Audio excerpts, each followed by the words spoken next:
ఎందుకు ఈశ్వరుడు ఆ మినహాయింపు ఇచ్చాడో తెలుసా? శాస్త్రంలో ఒక మర్యాద ఉంది, ప్రాణం పోయేటప్పుడు భయపడవద్దు అని. వెళ్ళిపోవాలి, తప్పదు, శరీరం విడిచిపెట్టాలి. ప్రాణం లేచిపోతున్నాయి, ప్రాణాలు, శరీరం పడిపోతోందని అనుమానం వస్తే చడి చప్పుడు లేకుండా వెళ్ళి తులసికోట దగ్గర కూర్చోమ్మని చెప్పింది.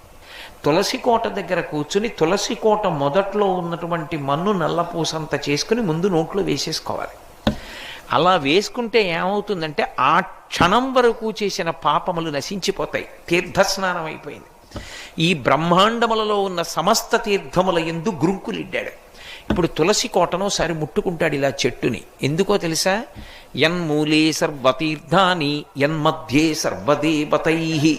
33 కోట్ల మంది దేవతలు తులసి చెట్టు కొమ్మల మధ్యలో సూక్ష్మ రూపాలలో ఉంటారు.